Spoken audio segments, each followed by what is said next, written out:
Hello students, today we are going to discuss one more concept from sexual reproduction in flowering plants. The concept is structure of microsporangium. Young microsporangia are covered on the outside by a well-defined common epidermis of the anther. Let's see the transverse section of anther. So in transverse section, we can observe anther has two lobes. Each lobe consists two chambers. Each chamber consists one microsporangium. So in a bilobed anther, there are four microsporangia are present.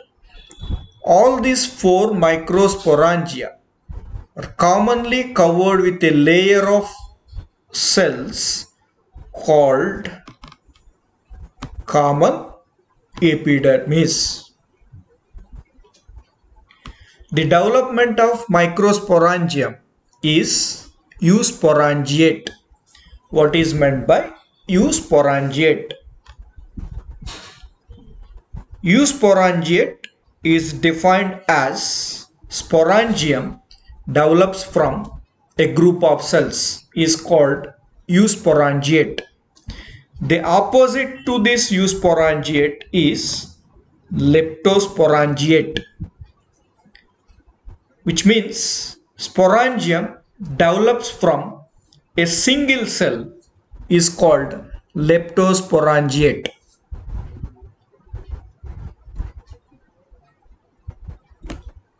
On maturation of anther, the microsporangium develops archisporial cells.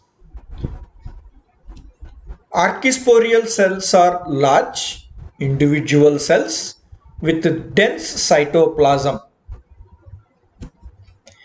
The archisporial cells undergo periclinal division. The periclinal division is a kind or type of transverse division that divides the cells into outer primary parietal cells and inner primary sporogenous cells. The outer primary parietal cells divide further to produce 2 to 3 layered microsporangial wall consisting of endothecium, middle layers, tapetum. The primary sporogenous cells divide to form pollen mother cells or microspore mother cells. Let's see this description in a flowchart. Archisporial cells which are undergo periclinal division. It is a type of transverse division. So when it undergo transverse division, some cells formed towards upper side. That region is called as the outer region, and some cells are formed towards the lower region, that is inner side of the archisporial cells. Now the cells which are formed outer side are called as primary parietal cells, and these primary parietal cells further divide to form 3 to 5 layers of microsporangial wall consisting of endothecium, middle layers and tapetum. And the archisporial cells which are formed towards inside through transverse division are called primary sporogenous cells. These primary sporogenous cells forms the pollen mother cells or microspore mother cells.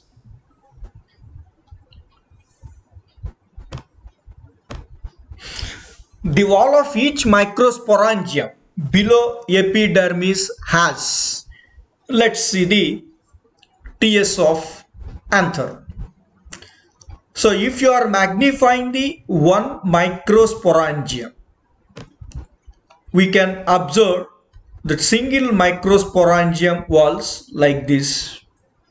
So here the point is the wall of each microsporangium below the epidermis. Here the epidermis of this microsporangium this is the epidermis. Now what are the other walls present below that epidermis?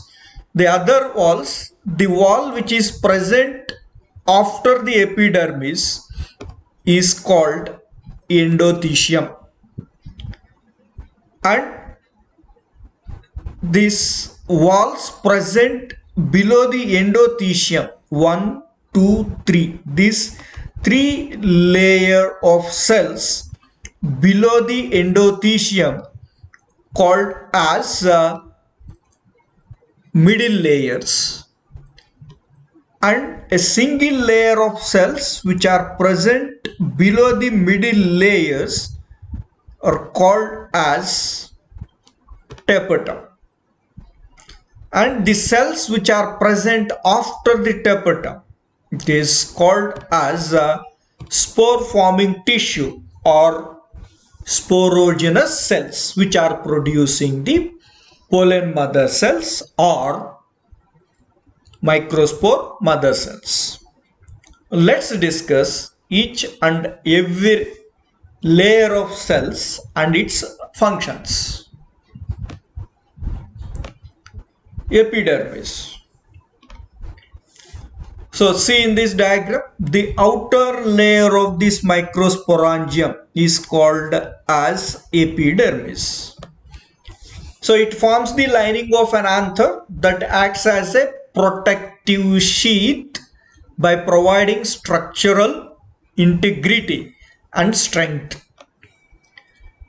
Epidermis also plays an essential role in the process of gaseous exchange between the anther and surrounding environment.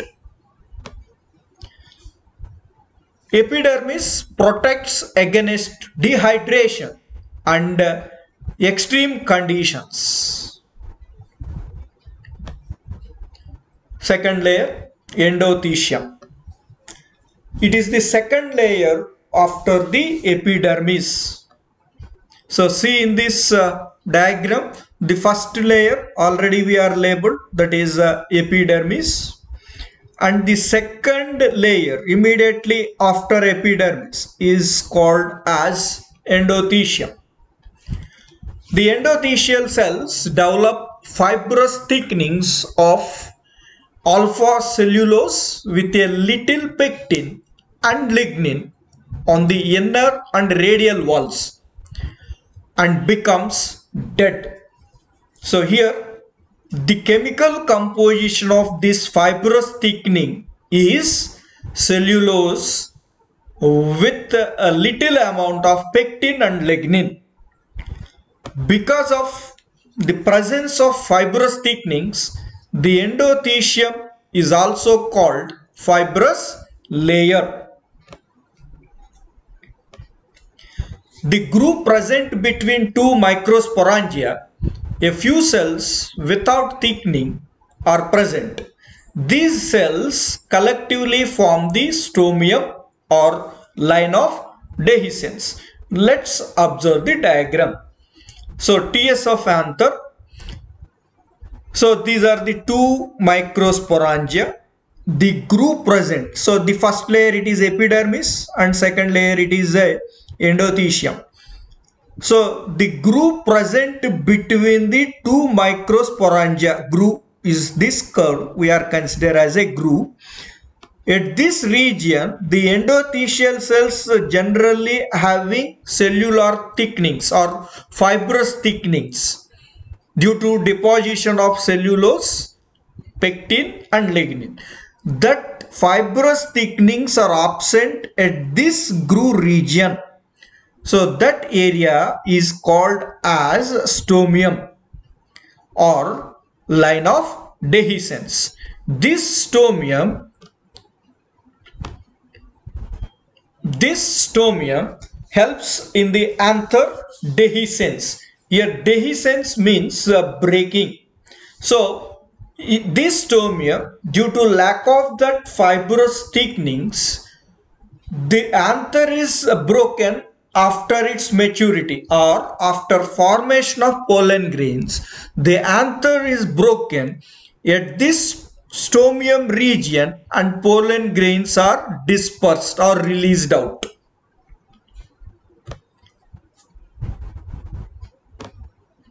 Middle layers.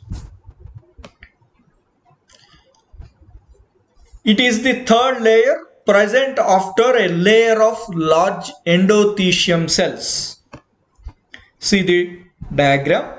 So first layer epidermis, second layer of cells endothelium, and after endothelium next three layers, 1, 2 and 3. These three layers are called middle layers.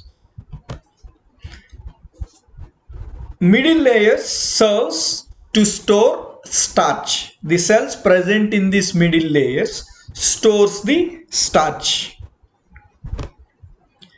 The starch mobilizes to the pollen grain during the maturation. So the starch stored in these middle layer cells are move to the pollen grains during development or maturation. Middle layers are absent in the microsporangium of Lemna and Wolffia. The innermost layer, tapetum. Tapetum encloses sporogenous cells.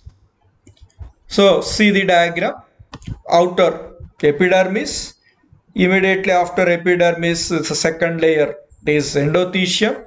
And next three layers are called as middle layers, and the innermost layer is the tapetum, and this tapetum encloses the sporogenous cells. Tapetal cells are filled with dense protoplasmic contents as well as nutrients. Tapetal cells are multinucleated and polyploid by endomitosis and endopolyploidy. So let's define the endomitosis and endopolyploidy.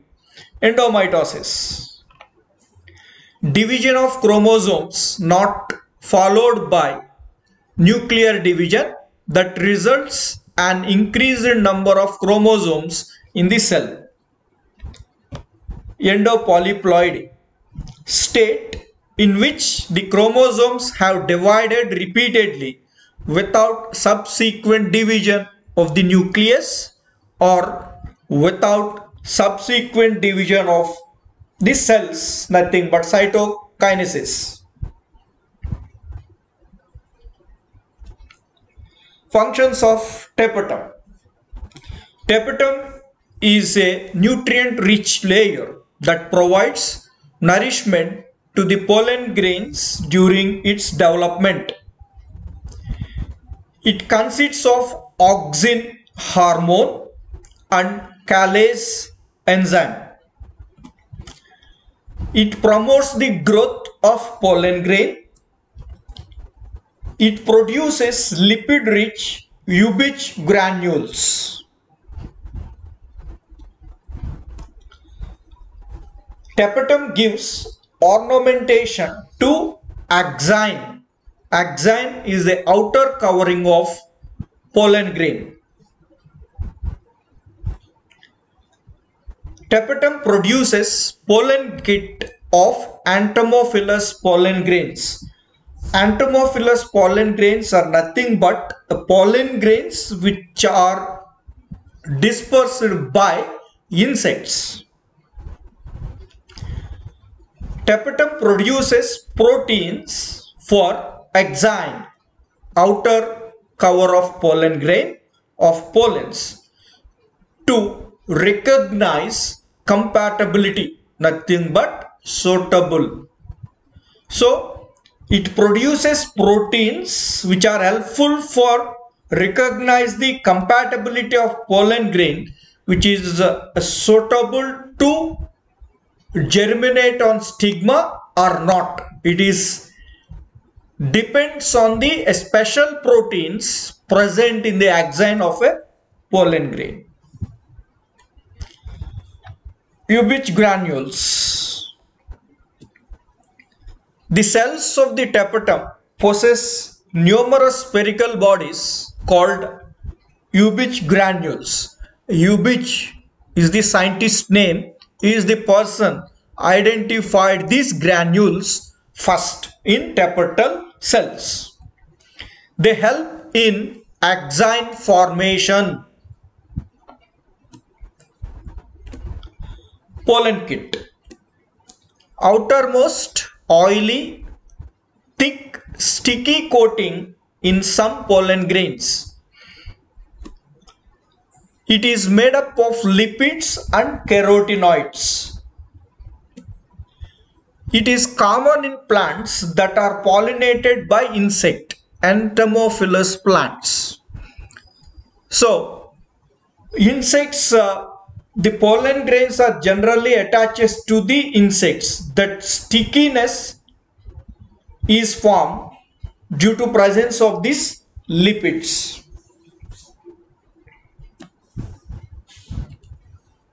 Types of tapetum. Tapetum is of two types. See the diagram. So here we are mentioning only few parts, that is microspores, nothing but pollen grains.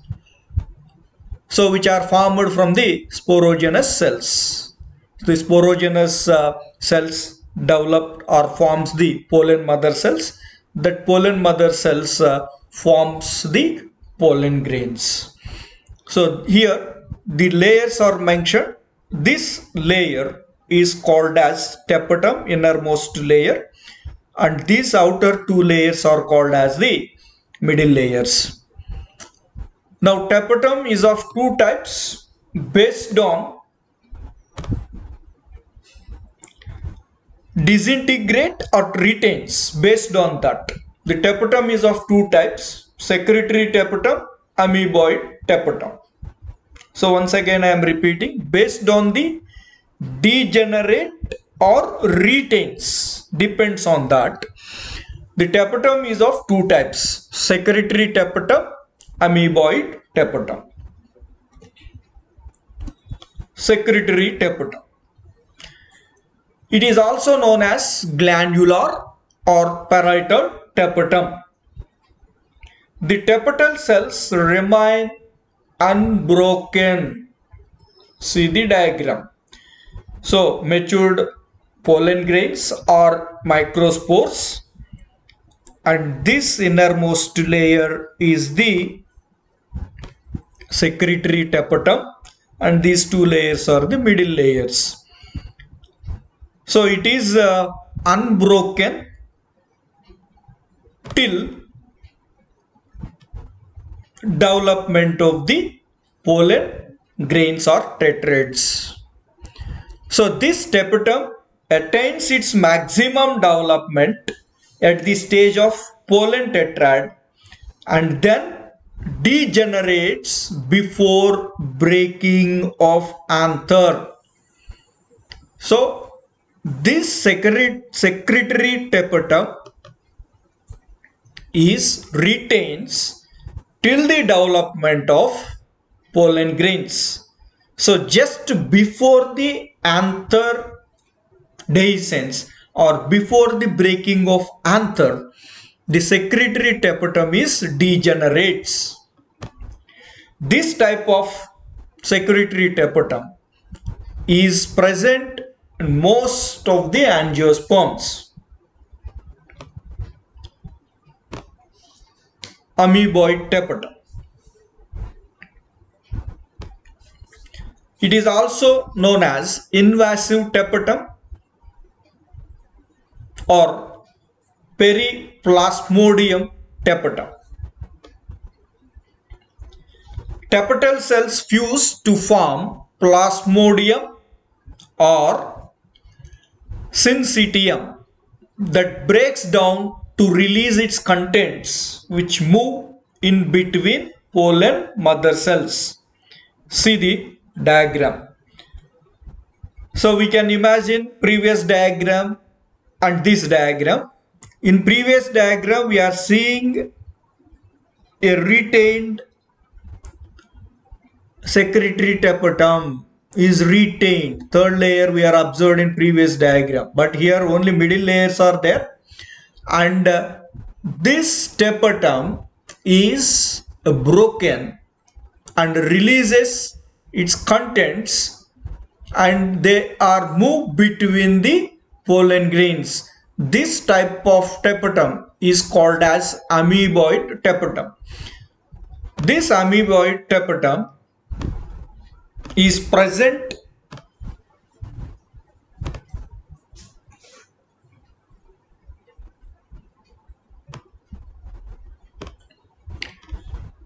in Alisma, Typha and Butomus. And here in previous slide we got a